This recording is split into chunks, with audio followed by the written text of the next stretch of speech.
साथियों नमस्ते, मैं कृष्णा पुष्करना। स्वागत है आपके अपने YouTube channel victory of wisdom में। साथियों कैसे हो? सब बढ़िया हो? तो चलिए आगे की क्लास में हम पढ़ते हैं। सबसे पहले पिछली क्लास में हमने पढ़ा था वर्ण विचार विषय पर। वर्ण विचार विषय हमारा पूरा हो चुका है। उसमें से हमने 10 साल के पेपर में जितने भी प्रश्न उत्तर थे उस पर आपने और हमने मिलकर विचार विमर्श किया और बहुत सारों का कमेंट भी आया था। तो आप अच्छी कोशिश कर रहे हो। अब आगे की बात करते हैं शब्द विचार पर कि शब्द किसे कहते हैं। सबसे पहले शब्द किसे कहते हैं? वर्णों से मिलकर शब्दों का निर्माण होता है, शब्दों से मिलकर पद या वाक्य बनते हैं और वाक्य से मिलकर के हमारी भाषा का निर्माण होता है जो हम बोलते हैं।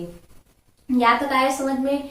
वाक्य, वर्ण, वर्ण से शब्द, शब्द से पद या वाक्य और फिर हमारी भाषा बनती है। फिर पढ़ते हैं शब्द क्या होता है। दो या दो से अधिक वर्णों के मेल से बना सार्थक ध्वनि समूह क्या कहलाता है?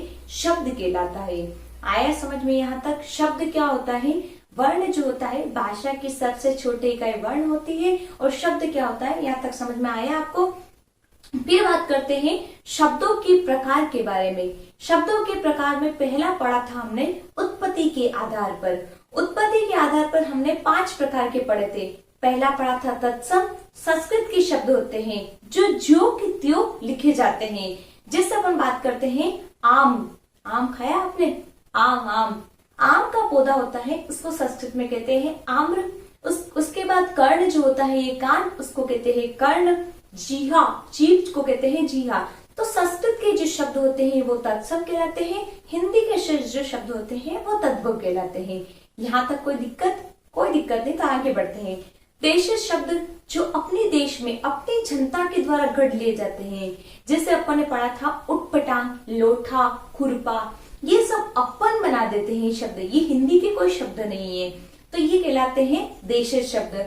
उसके बाद बात करते हैं अपन विदेशी शब्द। विदेशी शब्द जो बाहर से आए हुए हैं, विदेश से आए हुए हैं, इसको कहते हैं विदेशी शब्द। विदेशी शब्दों में हमने देखा जैसे डॉक्टर हो गया, ऑक्सीजन हो गया, ये सब। चाय भी, अपन जिसको चाय का वो शौक है ना, चाय भी विदेशी शब्द। और चाय विदेश से आई हुई है। चाय पीनी चाहिए, मैं भी पीती हूँ। उसके बाद बात करते हैं, वैसे नहीं पीनी चाहिए, अपन पीते हैं, वो अपनी एक आदत बन चुकी है। उसके बाद बात करते हैं संकर शब्द। दो या दो से अधिक भाषाओं के मेल से बने शब्द क्या कहलाते हैं? संकर शब्द। उसमें अपन ने पढ़ा था रेलगाड़ी। रेल क्या होता है? अंग्रेजी का शब्द होता है। गाड़ी क्या होता है? हिंदी का शब्द होता है। नेक, नियत, नेक अरबी का शब्द होता है और नियत फारसी का शब्द होता है। यहाँ तक कोई दिक्कत नहीं। आगे बढ़ते हैं। प्रयोग दूसरा पढ़ा था प्रयोग के आधार पर। प्रयोग के आधार पर अपन ने 2 पढ़े थे, एक तो विकारी और एक अविकारी। विकारी शब्द जिसमें विकार उत्पन्न होता है, अविकारी जिसमें विकार उत्पन्न नहीं होता है। विकारी में हमने पढ़ा था संज्ञा, सर्वनाम, क्रिया, विशेषण। अविकारी के जो उदाहरण थे वो थे अवयव, उसमें होता था संबंध बोधक, क्रिया विशेषण और विस्मयादि बोधक। अब तीसरी बात आज हम करते हैं रचना या बनावट के आधार पर। तो आप नोट करिए तीसरा पॉइंट, रचना। आप अपनी कॉपी में नोट करते जाइए। रचना या बनावट के आधार पर वर्गीकरण देख रहे हैं अपन शब्दों का। रचना या बनावट के आधार पर, ये मैंने आपको पहले जब प्रकार पढ़ाए थे उसमें नाम तो लिखवा दिए थे मैंने आपको। तो आप नोट करिए अपनी कॉपी में, रचना या बनावट के आधार पर कितने प्रकार के होते हैं? कोई बताएगा कितने प्रकार के होते हैं? रचना या बनावट के आधार पर 3 प्रकार के होते हैं। तो आप नोट करिए, रचना और बनावट के आधार पर 3 प्रकार के होते हैं शब्द। अगर यहाँ तक कोई समझ में नहीं आ रहा हो तो आप फिर से पूछ सकते हैं। 3 प्रकार में फर्स्ट पढ़ते हैं। पहला अपन प्रकार लेते हैं रूढ़ शब्द। रूढ़ है, ध्यान रखना, रूढ़ शब्द। अब मुझे बताओ आप कि रूढ़ शब्द किसे कहते हैं? कोई बता सकता है रूढ़ शब्द क्या होते हैं? तो आप सुनो, रूढ़ शब्द वह शब्द होते हैं जिनका कोई अर्थ नहीं होता है। अगर उनके टुकड़े भी कर दिए जाए तो उन टुकड़ों का भी कोई अर्थ नहीं होता है। जैसे अपन उदाहरण के तौर पर समझते हैं, जैसे दिन एक शब्द है, रूढ़ शब्द है क्योंकि इसका कोई अर्थ नहीं है। दिन मतलब दिन है, रात मतलब रात है, इनका कोई अर्थ नहीं निकलता है। अगर दिन को मैं अलग कर दूं, जैसे ये दिन लिखा मैंने, दिन, अलग कर दूं और न को अलग कर दूं, अगर इनके टुकड़े भी कर दूं तो इन दोनों टुकड़ों का कोई सार्थक अर्थ नहीं निकलता है, कोई अर्थ नहीं होता। ऐसे शब्द क्या कहलाते हैं? रूढ़ शब्द कहलाते हैं। जैसे दिन हो गया, रात हो गया, ऐसे शब्द क्या कहलाते हैं? रूढ़ शब्द कहलाते हैं। रा को अलग कर दूं और त को अलग कर दूं तो भी दोनों का अर्थ कोई होता नहीं है, कोई सार्थक अर्थ नहीं होता है, तो ऐसे शब्द क्या कहलाते हैं? रूढ़ शब्द कहलाते हैं। तो नोट करिए साथियों कि रूढ़ शब्द क्या होता है। रूढ़ शब्द आप नोट करो, वे शब्द आप नोट करते जाइए अपनी कॉपी में। नहीं समझ में आ रहा हो तो आप फिर से पूछ लेना। वे शब्द जिनका कोई, वे शब्द जिनका कोई अर्थ नहीं होता है। आप कॉपी बताए मैंने, अर्थ नहीं होता है। वे शब्द जिनका कोई अर्थ नहीं होता है, नहीं होता है, तथा नहीं होता है, तथा अभी बताया मैंने आपको, तथा टुकड़े करने पर भी उन टुकड़ों का भी कोई अर्थ नहीं होता है। तथा टुकड़े करने पर भी, अगर आप नोट नहीं कर रहे हो तो कोई बात नहीं, एक बार समझ जरूर लीजिए। अगर आप नहीं नोट कर पाते हो तो मैं आपको पीडीएफ भेजूंगी, पर आप एक बार समझिए क्या कहना चाह रहा है। अगर वो समझ में आ गया, रटने से कोई फायदा नहीं है। रटना, रट्टू तोता रटता है, रटने से कोई फायदा नहीं है। कोई भी चीज अगर समझ के लिखते हैं तो वो जल्दी याद होती है और कभी भूलते नहीं है।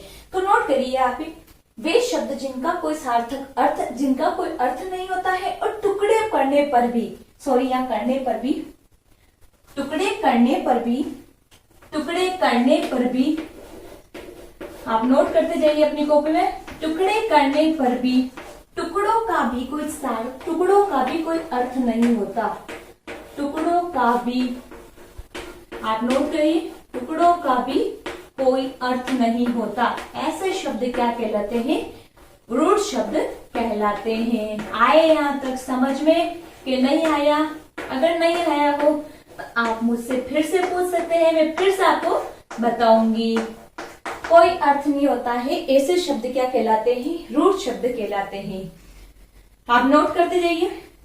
फिर इसके उदाहरण देख लेते हैं अपन। उदाहरण क्या क्या है? उदाहरण में जैसे मैंने अभी बताया आपको, दिन, रात, आकाश, आकाश भी एक शब्द है पर इसका कोई अलग करने पर कोई सार्थक अर्थ निकलता है। आकाश, देवता। नोट करिए आप, रूढ़ शब्द वे होते हैं, वे शब्द जिनका कोई सार्थक अर्थ नहीं होता है तथा टुकड़े करने पर भी टुकड़ों का भी कोई अर्थ नहीं होता। उदाहरण जैसे दिन, रात, आकाश और देवता। आए यहाँ तक समझ में? ये होते हैं रूढ़ शब्द। अब दूसरी बात करते हैं अपन यौगिक शब्द। कोई बताओ मुझे यौगिक शब्द क्या होते हैं? रूढ़ तो समझ में आ गए ना आपको? रूढ़ समझ में आ गया शब्द। अब सेकंड बात करते हैं यौगिक शब्द। यौगिक शब्द क्या होता है? दूसरी बात देखिए, यौगिक शब्द अगर एक बार समझ में आ गया तो आप कभी नहीं भूलोगे, और अगर एक बार समझ में नहीं आया तो फिर आपको अगर रटने की कोशिश की तो आपको कभी याद नहीं रहेगा। यौगिक शब्द की बात करते हैं। यौगिक नाम से पता चल रहा है, दो या दो से अधिक वर्णों के योग से मिलकर बने शब्द क्या कहलाते हैं? यौगिक शब्द कहलाते हैं। यौगिक नाम से पता चल रहा है, ठीक है। अब इसमें सबसे मेन बात, बहुव्रीहि समास के अलावा सभी समास के उदाहरण किसमें आते हैं? यौगिक शब्दों के अंदर आते हैं। बहुव्रीहि समास में क्या होता है? एक सार्थक, एक अलग अर्थ निकलता है।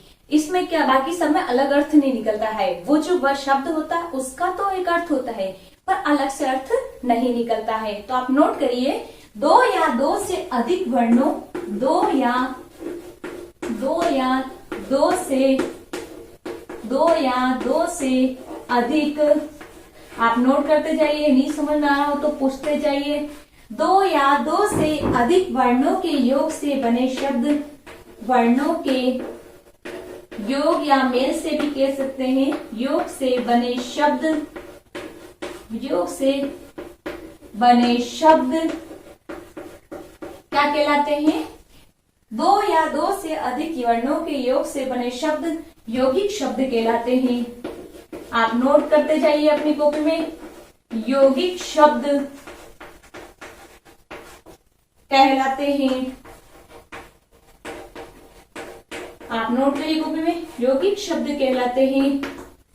इनका सार्थक अर्थ तो होता है, इनका सार्थक अर्थ होता है। पहले वाले में ऊपर पढ़ा था रूढ़ शब्दों में उनका कोई अर्थ नहीं होता। आप लिखिए इनका सार्थक अर्थ होता है, इनका सार्थक अर्थ होता है। और इंपॉर्टेंट लगा के लिख लीजिए इसमें इंपॉर्टेंट बात, बहुव्रीहि समास को छोड़कर सभी समास के उदाहरण इसके अंतर्गत आते हैं। तो लिखिए आप इंपॉर्टेंट करके लिखिए, इंपॉर्टेंट करके लिखिए आप कि बहुव्रीहि समास को छोड़कर, बहुव्रीहि समास को, जब आप समास पढ़ेंगे तब इनको डिटेल में पढ़ेंगे। बहुव्रीहि समास को छोड़कर, बहुव्रीहि समास को छोड़कर, आप नोट करते रहिए, बहुव्रीहि समास को छोड़कर सभी समास के उदाहरण इसके अंतर्गत आते हैं। सभी समास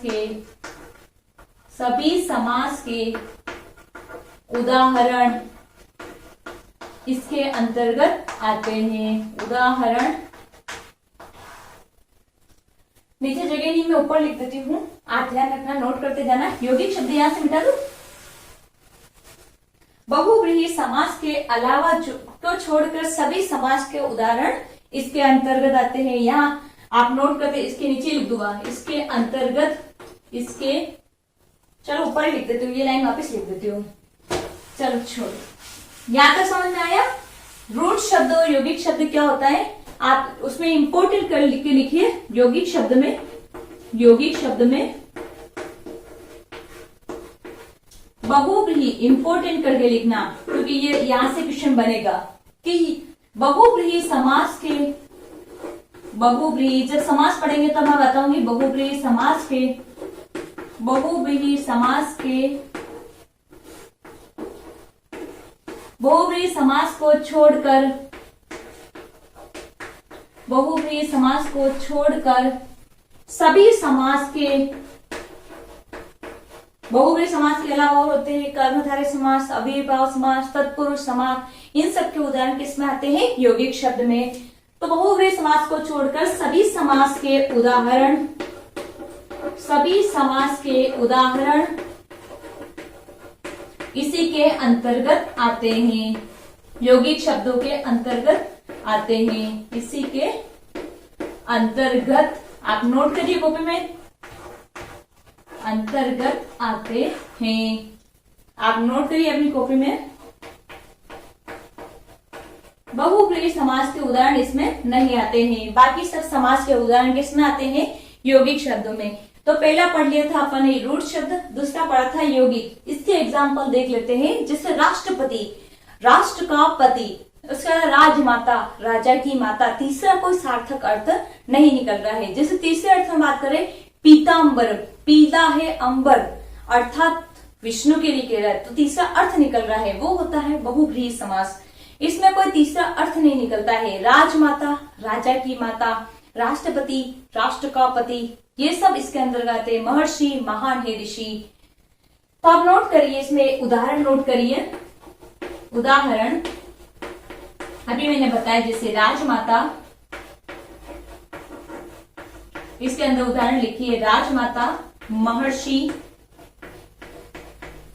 महर्षि, राष्ट्रपति, राष्ट्रपति लिखा दिया नहीं, राष्ट्रपति, आप नोट करते रहिए। राजमाता, महर्षि, राष्ट्रपति, विद्यालय, विद्या का आलय।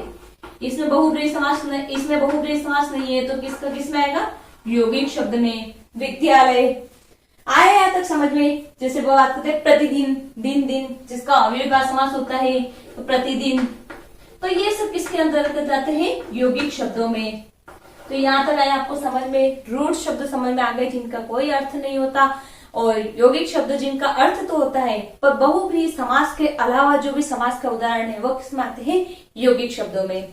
अब आपको कोई भी कंफ्यूजन नहीं रहना चाहिए रूढ़ और यौगिक शब्द में। अब तीसरी बात करते हैं योग रूढ़ शब्द। योग रूढ़ शब्द क्या होते हैं? बोर तो नहीं हो गए ना? हो गए हो तो कोई बात नहीं, मेरे को क्या फर्क पड़ता है, पढ़ना आपको है, मेरे को पढ़ाना ना आपको पढ़ना है। अब तीसरी बात करते हैं अपन योग रूढ़ शब्द। तीसरी बात करें अपन, आप लिखिए अपनी कॉपी में योग रूढ़ शब्द। योग रूढ़ शब्द क्या होते हैं? योग रूढ़, आप नाम से पता चल रहा है योग रूढ़। योग मतलब यौगिक, रूढ़ मतलब वो अपन रूढ़ पढ़ा, रूढ़ शब्द पढ़ लिए, यौगिक शब्द पढ़ लिए, इन दोनों को मिला के क्या बना? योग रूढ़ शब्द। आए समझ में यहाँ तक? तो आप नोट करिए योग रूढ़ शब्द क्या होते हैं।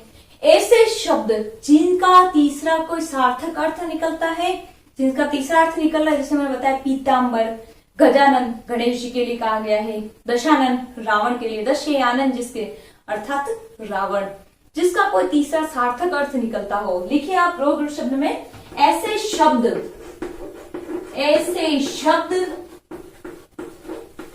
जिनका कोई तीसरा सार्थक अर्थ निकलता हो, जिनका कोई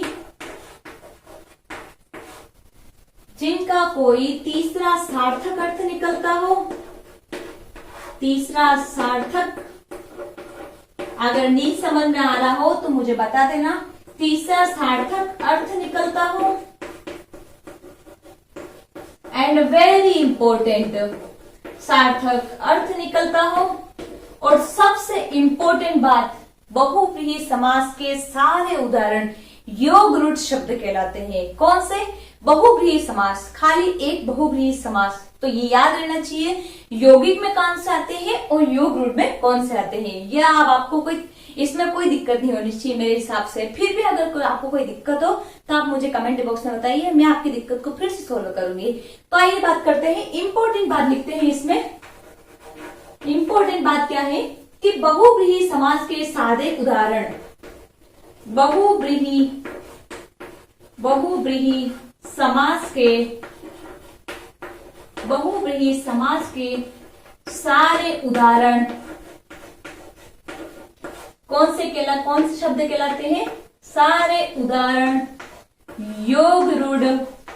आप नोट करिए अपनी कॉपी में, योग रूढ़, बहुव्रीहि समास के सारे उदाहरण योग रूढ़ शब्द कहलाते हैं। यह सबसे इंपॉर्टेंट है, आप नोट करिए।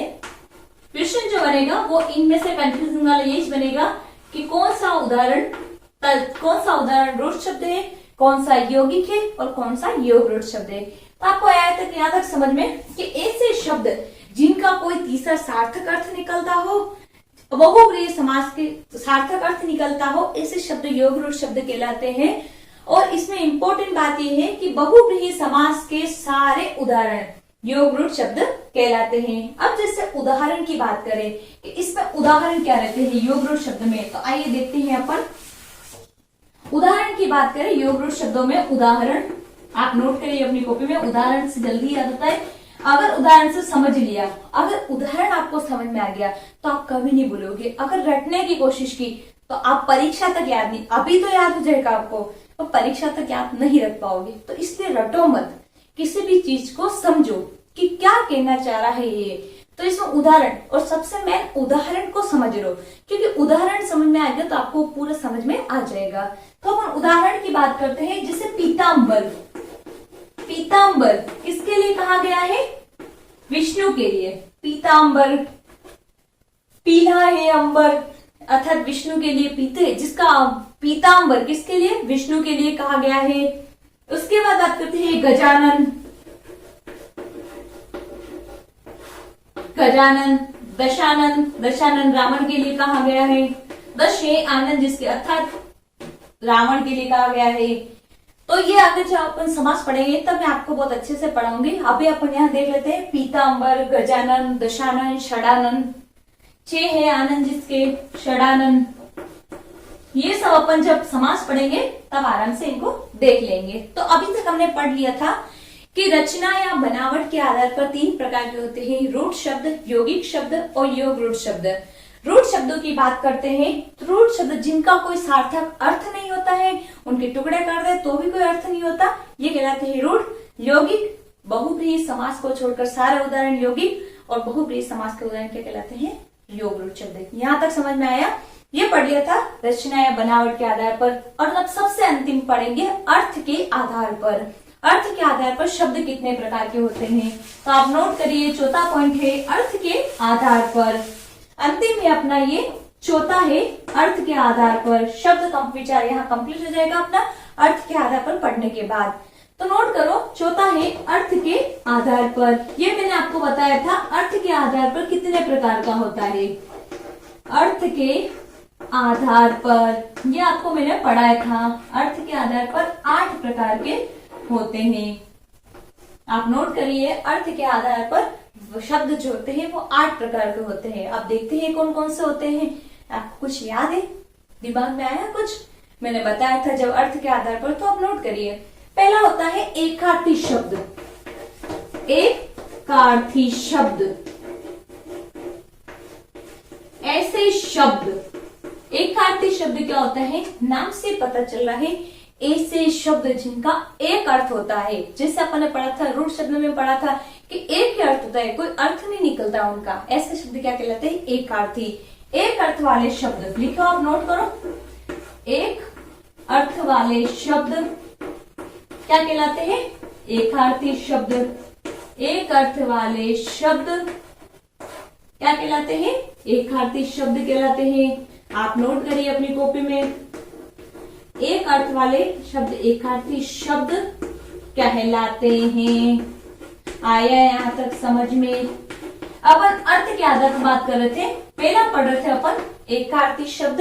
एक अर्थ वाले शब्द क्या कहलाते हैं? एकार्थी शब्द कहलाते हैं। जैसे उदाहरण के तौर पर देखें तो अपन ने रूढ़ शब्द जो भी देखे थे ना, जिनका कोई सार्थक अर्थ नहीं निकलता, अगर टुकड़े कर दे तो भी कोई अर्थ नहीं निकलता, वही उदाहरण इसमें आएंगे। तो आप नोट करिए, उदाहरण नोट करिए इसमें। जैसे दिन रात, दिन रात आकाश, दिन रात आकाश देवता, इन सब का एक ही अर्थ होता है, अलग अलग अर्थ नहीं होता है। दिन रात आकाश देवता, ये हो गए एकार्थी शब्द। अर्थ के आधार पर पढ़ रहे थे, 8 प्रकार के होते हैं। पहला पढ़ लिया हमने एकार्थी शब्द। अब दूसरा पढ़ेंगे अनेकार्थी शब्द। अनेकार्थी, नाम से पता चल रहा है जिनके अनेक अर्थ निकलते हैं। दूसरा नोट करो आप, अनेकार्थी शब्द। अनेकार्थी शब्द आप नोट तो कर रहे हो ना अपनी कॉपी में? ऐसा नहीं कि नोट नहीं करो फिर कंफ्यूज हो जाओ कि मैडम ने क्या पढ़ाया। अनेकार्थी शब्द क्या होते हैं? नाम से पता चल रहा है अनेक अर्थ, जिसके बहुत सारे अर्थ निकलते हैं, उसे क्या कहते हैं? अनेकार्थी शब्द कहलाते हैं। तो आप नोट करिए, ऐसे शब्द जिनके एक से अधिक अर्थ, ऐसे शब्द जिनके एक से अधिक अर्थ होते हो, एक से अधिक अर्थ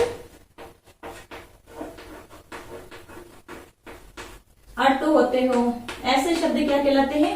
अनेकार्थी शब्द कहलाते हैं। जैसे अपन बात करते हैं, आपने एक सुना होगा, कनक कनकते सोना मादकता अधिकाय। तो एक कनक का अर्थ होता है धतूरा और एक कनक का अर्थ होता है सोना।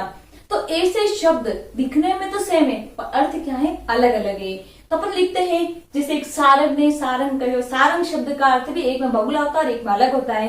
तो आप नोट करिए उदाहरण, इसके उदाहरण नोट करिए आप। जैसे सारंग, कनक, हरि, हरि भगवान का नाम भी होता है, हरि किसी का नाम भी होता है।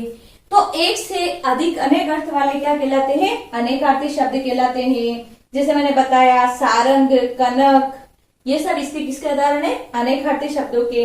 अब तीसरा पढ़ेंगे पर्यायवाची शब्द।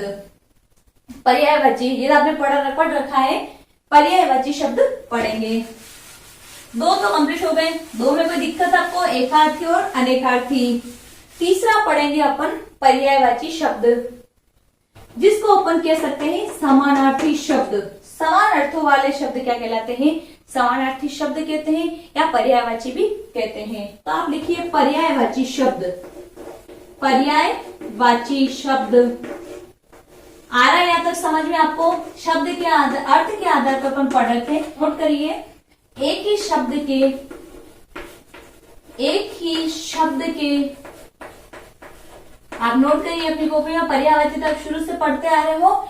एक ही शब्द के समान अर्थ वाले शब्द आप नोट करिए अपनी कॉपी में।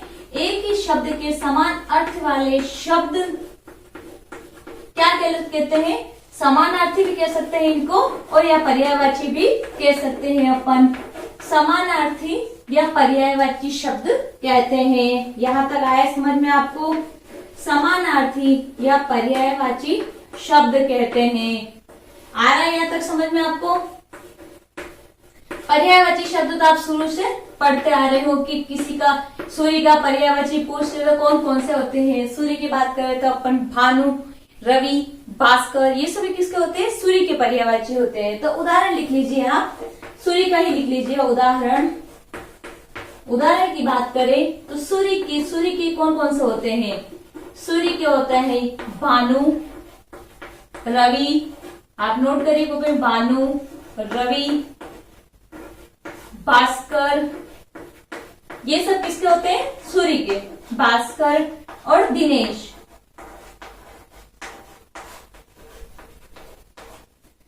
पर्यायवाची शब्द एक ही शब्द के समान अर्थ वाले शब्द क्या कहलाते हैं? समानार्थी। समान अर्थ वाले समानार्थी कह सकते हैं और पर्यायवाची शब्द कहते हैं। जैसे सूर्य की बात करते हैं तो सूर्य के होते हैं भानु, रवि, भास्कर और दिनेश। यहां तक आया आपको समझ में? 3 पढ़ लिए, एकार्थी, अनेकार्थी और तीसरा पढ़ा था पर्यायवाची शब्द। अब चौथा पढ़ेंगे विलोम शब्द। विलोम शब्द की बात करते हैं, विलोम शब्द की बात करते हैं चौथा। विलोम शब्द भी आप शुरू से पढ़ते आ रहे हो, छोटे थे तब से पढ़ रहे हो। विलोम शब्द दिन, रात, सुख, दुख, अच्छा, बुरा, ये शुरू से पढ़ते आ रहे हैं। तो चौथा लिखिए आप विलोम शब्द। विलोम शब्द किसे कहते हैं? विलोम शब्द जो एक दूसरे का विपरीत अर्थ बताते हैं। जो एक शब्द दूसरे शब्द का विपरीत अर्थ बताते हैं वो क्या कहलाते हैं? विलोम शब्द। ऐसे शब्द जो शब्द आप लिखिए डायरेक्ट, जो शब्द विपरीत अर्थ बताते हैं ऐसे शब्द क्या कहलाते हैं? विलोम शब्द। यहाँ तक आ रहा समझ में? ये तो पढ़ा हुआ है, इसमें समझने वाली कोई बात ही नहीं है, ये तो आपको बचपन से आते हैं। जैसे उदाहरण के तौर पर देखें तो उदाहरण तो आप खूब सारे लिख सकते हो। दिन, रात, अच्छा, बुरा, सुख, दुख, सब बहुत सारे उदाहरण है। तो लिखिए, उदाहरण लिख लीजिए फिर भी आप। दिन का रात, उदाहरण नोट कर लीजिए इसके। दिन का रात, अच्छा का बुरा, दिन का रात, रात है रात, ये तो आपको आता है, इसमें कोई समझने वाली बात ही नहीं। दिन का रात, अच्छा का बुरा, सुख का दुख, अच्छा का जय का पराजय, अच्छा का बुरा, जय का पराजय, ये तो आपको आते हैं। तो अपन ने 4 पढ़ लिए। पहला पढ़ा एकार्थी, दूसरा पढ़ा अनेकार्थी, तीसरा पढ़ा था पर्यायवाची, चौथा पढ़ा था विलोम शब्द। अब 5वां पढ़ेंगे एक शब्द के लिए, एक वाक्यांश के लिए एक शब्द, जो भी आप पहले पढ़ चुके हो, ये भी पढ़ लिया था आपने। अगला लिखिए 5वां आप, वाक्यांश के लिए एक शब्द। वाक्यांश के लिए एक शब्द चुनना। वाक्यांश के लिए एक शब्द आप नोट करिए। वाक्यांश के लिए एक शब्द, ये भी पहले पढ़ा हुआ है।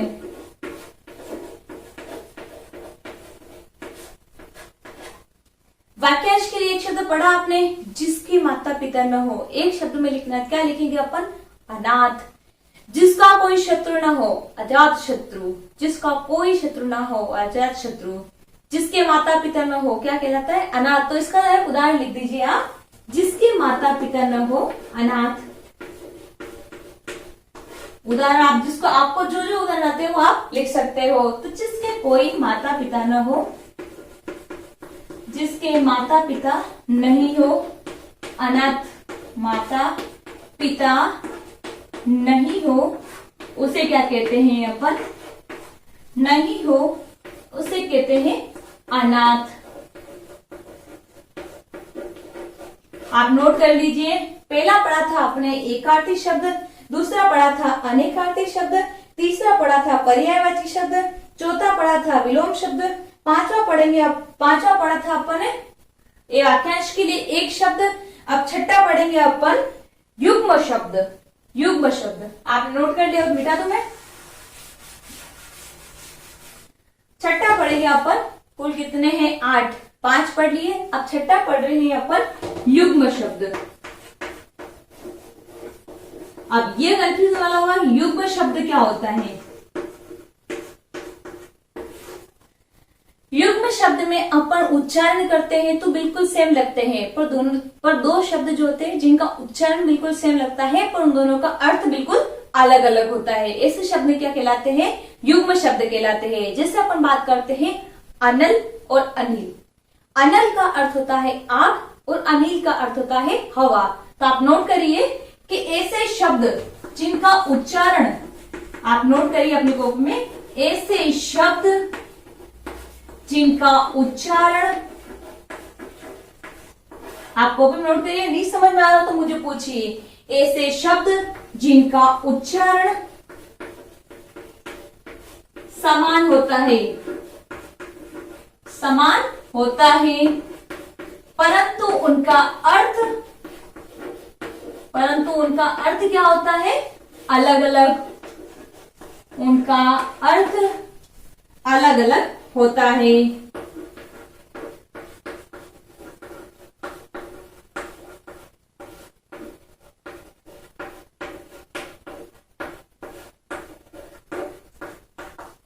ऐसे शब्द में क्या कहलाते हैं, युग्म शब्द कहलाते हैं। ऐसे शब्द जिनका उच्चारण समान होता है परंतु उनका अर्थ क्या होता है, अलग अलग होता है, ऐसे शब्द क्या कहलाते हैं, युग्म शब्द कहलाते हैं। जैसा उदाहरण के लिए लेते हैं अपन तो अनल और अनिल। उदाहरण आप नोट करिए, उदाहरण,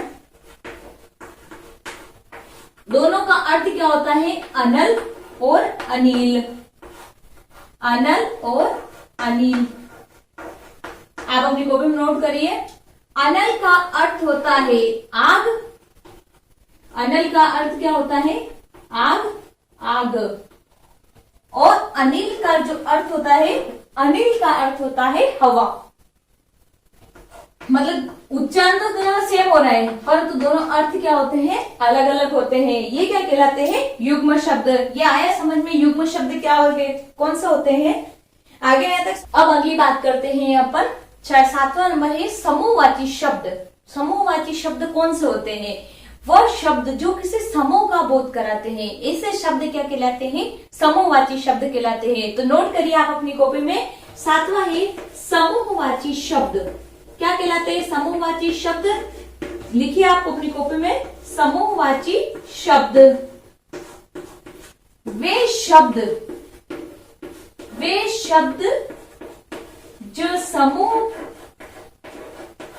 जो समूह का बोध करवाते हैं, जो समूह का बोध करवाते हैं, ऐसे शब्द क्या कहलाते हैं, समूहवाची शब्द कहलाते हैं। समूह का बोध कराते हैं, ऐसे शब्द क्या कहलाते हैं, समूहवाची शब्द कहलाते हैं। जैसे अपन बात करें गट्ठर, गट्ठर किसका, लकड़ियों का गट्ठर, तो एक समूह का बोध करवा रहे हैं, तो ये होते हैं समूहवाची शब्द। तो आप जैसे लिखिए माला, फूलों की माला, तो ये फूलों की माला तो एक समूह है पूरा।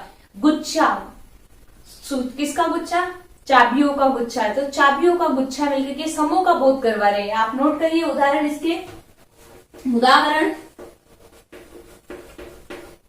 उदाहरण की बात करते हैं तो जैसे पहला मैंने बताया गट्ठर, गट्ठर किसका, लकड़ियों का, ये किसके एग्जाम्पल है, समूहवाची के, लकड़ियों का, लड़कियों का नहीं, एक मिनट ना, लकड़ियों का, किसका गट्ठर, लकड़ियों का। आप नोट करिए अपनी कॉपी में, लकड़ियों का। माला। उसके बाद उदाहरण बात करते हैं समूहवाची में माला, फूलों की माला। माला किससे मिलकर बनती है? फूलों से, तो फूलों की माला। उसके बाद बात करते हैं अपन, गट्ठर हो गया, माला हो गया, गुच्छा। गुच्छा चाबियों का गुच्छा, आप ये भी नोट कर लीजिए, गुच्छा, ये भी समूह का बोध करवा रहे हैं। गुच्छा चाबियों का गुच्छा, चाबियां। आए यहां तक समझ में? चाबियां। तो अपन ने पढ़ लिए थे, एकार्थी पढ़ लिया था, अनेकार्थी पढ़ लिया था, पर्यायवाची पढ़ लिए, विलोम शब्द हो गया। उसके बाद अपन ने युग्म शब्द देख लिया, एक शब्द के एक वाक्यांश के लिए एक शब्द देख लिए। उसके बाद अपन ने पढ़ लिया था समूहवाची शब्द। अब अंतिम पढ़ेंगे ध्वन्यार्थक शब्द। लास्ट कौन सा है? 8वां है ध्वन्यार्थक शब्द। आया यहाँ तक समझ में? अभी तक जो पढ़ा है उसमें कोई भी डाउट हो तो आप मुझे कमेंट बॉक्स में बता सकते हो, मैं आपका डाउट क्लियर करूंगी। अगले वीडियो में मैं आपका डाउट क्लियर करूंगी। तो आप 8वां नोट करिए, ध्वन्यार्थक शब्द।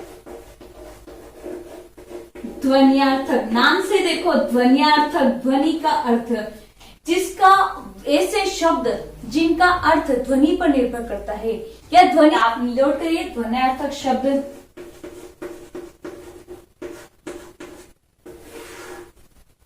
ऐसे शब्द जिनका अर्थ ध्वनियों पर आधारित होता है, ऐसे शब्द, ऐसे शब्द जिनका अर्थ ध्वनियों पर निर्भर करता है। नाम से पता चल रहा है ध्वन्यार्थक, ध्वनियों पर निर्भर करता है। ऐसे शब्द क्या कहलाते हैं? ध्वन्यार्थक शब्द कहलाते हैं। निर्भर करता है। जैसे उदाहरण के लिए देखें, उदाहरण के लिए टर्राना कौन करता है? तो मेंढक। उदाहरण की बात करें तो टर्राना, क्या कौन कौन टर्राता है? टर टर टर टर टर टर, कौन बोलता है? मेंढक। ऐसे आप बात कर सकते हो कि कौन, मतलब कौन सा जानवर कैसी आवाज निकाल सकता है। उसके बाद बात करते हैं अपन गुंजारना। गुंजारता कौन है? बोरा। तो अगली बात करते हैं गुंजारना, बोरा। बोरा जो होता है भौरा, वो गुंजन करता है, तो होता है गुंजारना में होता है बौरा। आप उदाहरण लिखते जाइए। अगली बात करते हैं अपन, टर्राना हो गया। उसके बाद खड़खड़ाना। खड़खड़ाते कौन है? पत्ते खड़खड़ाते हैं, तो खड़खड़ाना, खड़खड़ाना, पत्ते। तो आप नोट करते जाइए, खड़खड़ाना, पत्ते। तो आप बात करते हैं टर्राना, मेंढक, गुंजारना, बोरा। उसके बाद बात की अपन है खड़खड़ाना, पत्ते। उसके बाद बात करते हैं अपन गरजना। गरजते कौन है? बादल। गरजना, गरजना, बादल। और एक आधे लोगों की नींद में आदत होती है दांत को टक टक टक टक किटकिटाना। किटकिटाना मतलब दांत, किटकिटाना क्या होता है? दांत। तो ये अपन ने 8 पढ़ लिए थे ध्वन्यार्थक शब्द, और ये 8 पढ़ लिए थे। एक और मैं बता देती हूँ, भिन्नार्थक शब्द वो होते हैं, कभी क्वेश्चन भिन्नार्थक शब्द से बन जाए, 9वां पॉइंट होता है। वैसे भिन्नार्थक शब्द वो होते हैं जिनका अर्थ मोटे रूप में तो सेम होता है पर अर्थ अलग अलग निकलता है। जैसे अपन बात करते हैं अस्त्र और शस्त्र। अस्त्र क्या होते हैं? जो हाथ से फेंके जाते हैं, और शस्त्र क्या जो होते हैं? जो हाथ से वार किए जाते हैं। जैसे अस्त्र में देखें तो अपन बम हाथ से फेंका जाता है, गोली बंदूक से जो गोली दागी जाती है वो आगे हाथ से डायरेक्ट हाथ से फेंकी जाती है। और अगर शस्त्र की बात करें जो हाथ से चलाए जाते हैं, जैसे तलवार, चाकू, भाला, ये सब शस्त्र होते हैं। अगर भिन्नार्थक शब्द कभी पूछ ले तो साथियों हमारे यहाँ पर शब्द विचार टॉपिक पूरा हो चुका है। अगर शब्द विचार टॉपिक से आपको कोई भी दिक्कत हो, अगर कहीं पर भी कोई भी समझ नहीं आया हो, तो आप मुझे कमेंट बॉक्स में कमेंट करिए। मैं आपको अगले वीडियो में बहुत अच्छे से वापस फिर से डिस्क्राइब करूंगी। इसी के साथ आप सभी का बहुत बहुत धन्यवाद। जय हिंद, जय भारत, वंदे मातरम।